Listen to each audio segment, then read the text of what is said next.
Aloha, je suis Patricia Chanel. Je vous accueille sur ma chaîne La Douceur de Médusa. Et aujourd'hui, nous allons avoir un channeling avec une dryade des pins.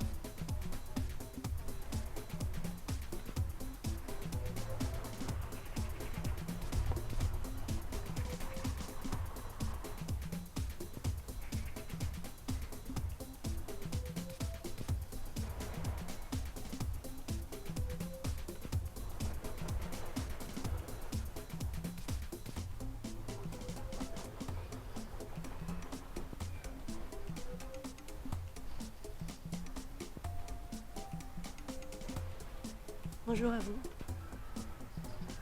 C'est une belle journée en effet. Une journée de diffusion. Une journée d'éclosion, nous pourrions dire. Une éclosion de senteurs et de saveurs. La senteur et la saveur de la vie, surtout. Une brise, comme une respiration. Un léger vent pour la libération.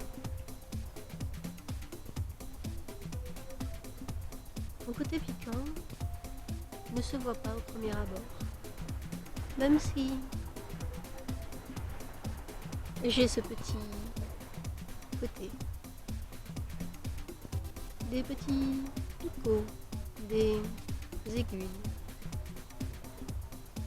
J'aime leur texture, j'aime leur senteur, odeur.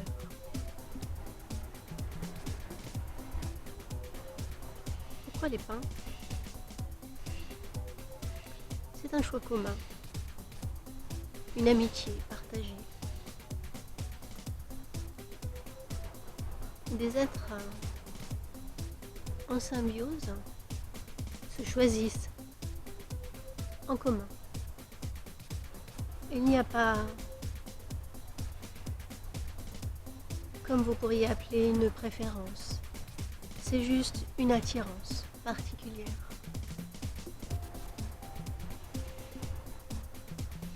Ce côté épineux est en résonance avec certains de mes aspects.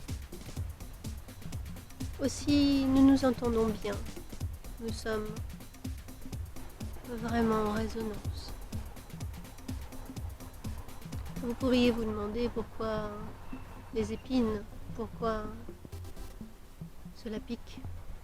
Eh bien, vous avez quelque chose de relativement similaire dans ce que vous appelez votre plan de vie. Vous avez vos aiguilles pour coudre qui assemblent les matières. Et vous avez également des aiguilles dans ce que vous appelez votre médecine qui apporte et transporte une forme d'information. Qu'elle soit controversée ou non, une information reste une information. Elle n'est pas, vous diriez, polarisée d'une certaine manière. La polarisation, c'est un peu votre mission, en quelque sorte. Une de vos missions, pardon. Mon hôte vient de comprendre certaines choses. Et toute information transmise a un but réel. Que vous le perceviez en positif ou plutôt moins positif, nous pourrions dire, ça reste une information que vous avez demandée, puisque dans votre résonance, vous appelez l'information, en quelque sorte. Ou plutôt vous vous connectez à l'information. L'information est information, elle est informationnelle, elle n'est pas personnelle, elle est universelle.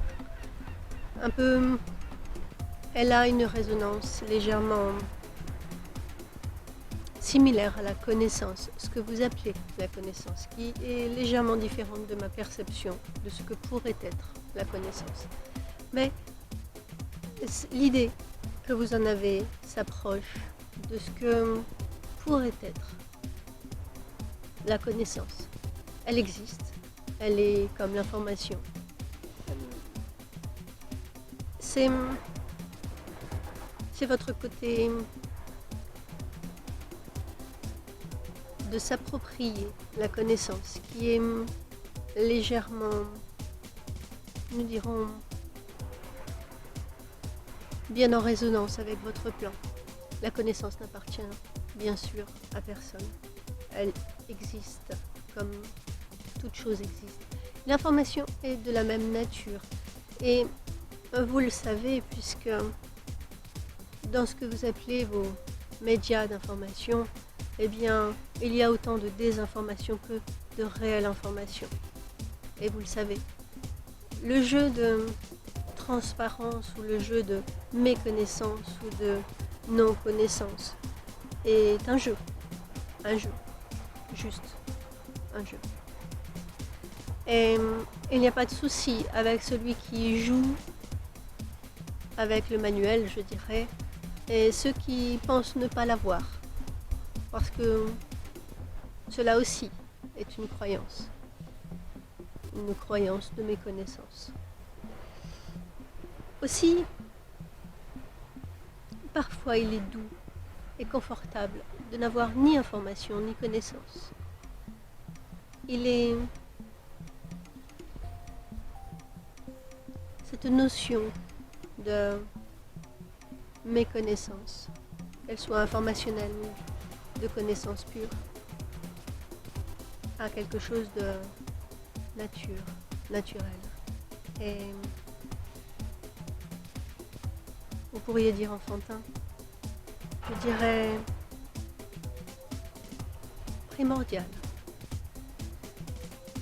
comme une naissance primaire qui n'a ni connaissance ni perception de qui elle est. Ce qui lui permet pleinement de s'aborder en toute méconnaissance et d'aller vers une véritable connaissance de sa nature intrinsèque. Tout ce que vous appelez connaissance ou méconnaissance ou information ou désinformation ou malformation ne sont que des perceptions, des positionnements, des agréments que vous accordez à telle ou telle personne qui se dit ou qui se prétend étant plus dans la connaissance. Plus vous allez dans une certaine forme de connaissance, moins vous êtes en possession de cette connaissance finalement. Il y a dans cette recherche de possession, de connaissance, d'emmagasinement et de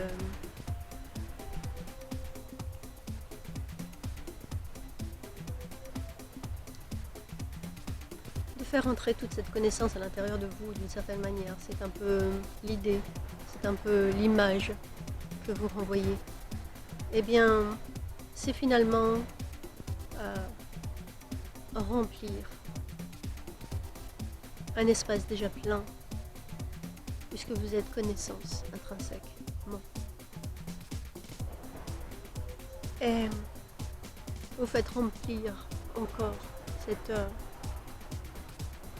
notion, ce vous que vous êtes fondamentalement, avec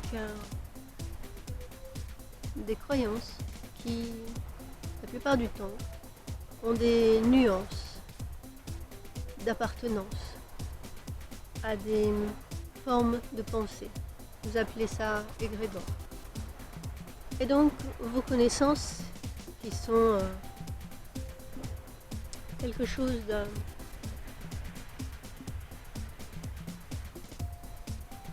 pour vous, elles ont un caractère tangible.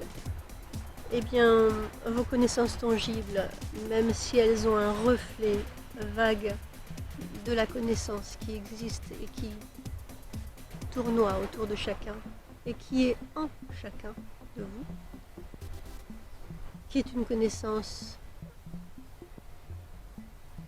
primaire, primordiale, basique, pas dans le sens minimaliste de ce que vous dites basique, mais qui vient d'une source, de la source de qui vous êtes.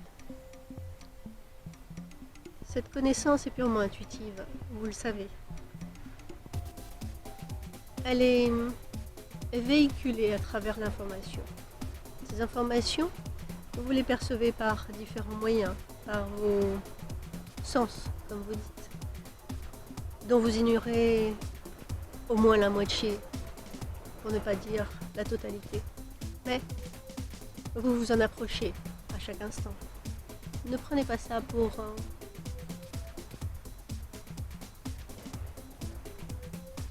je suis loin d'ignorer que vous êtes pleinement parfait, tel que vous êtes, même dans vos attitudes et vos jeux d'ignorance de vous-même. Pourquoi s'ignorer? Pourquoi ignorer qui vous êtes fondamentalement?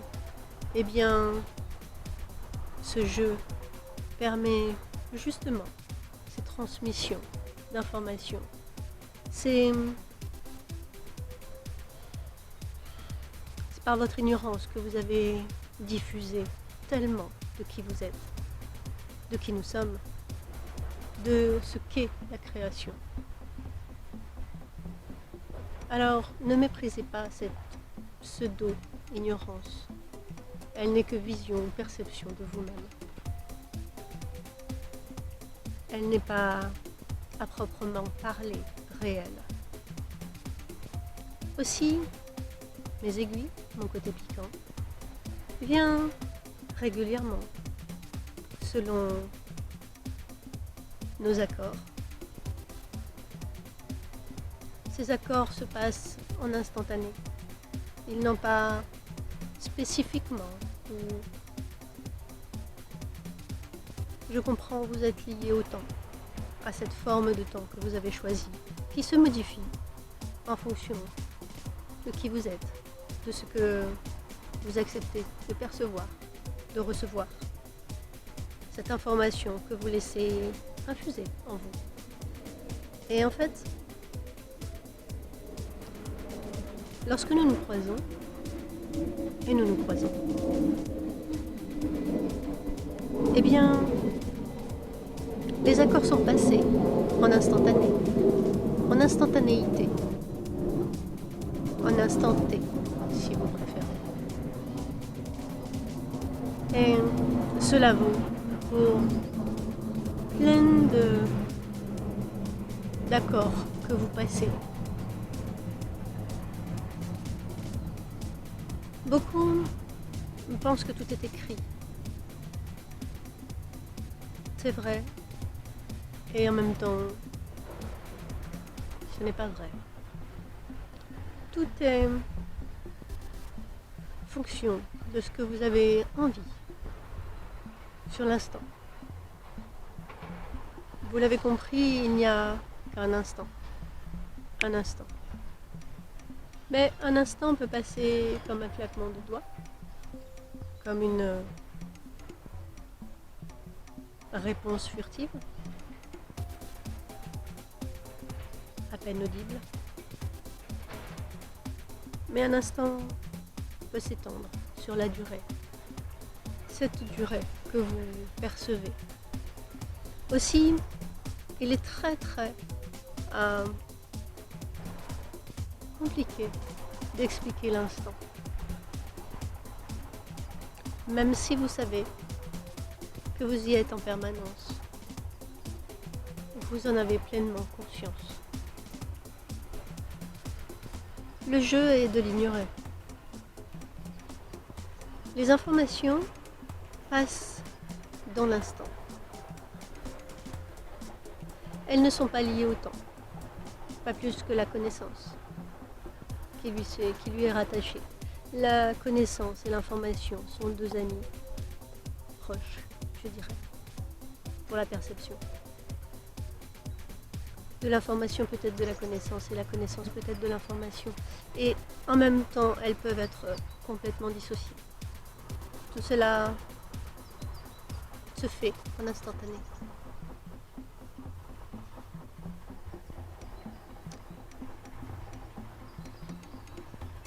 Ces aiguilles,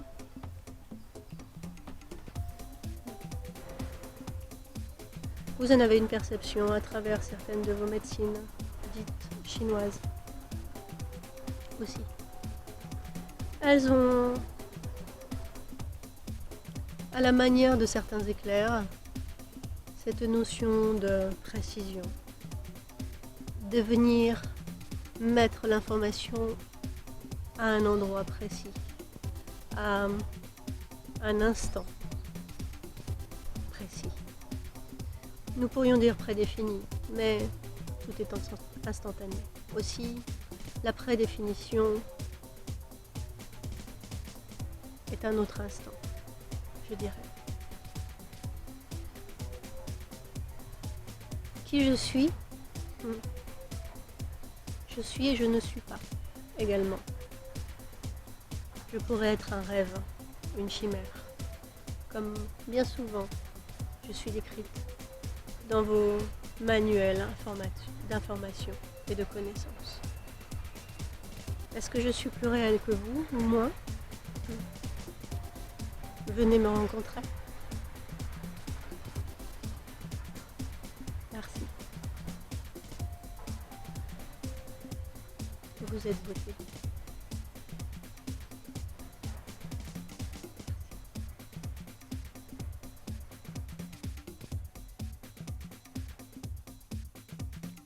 Merci à vous. À bientôt.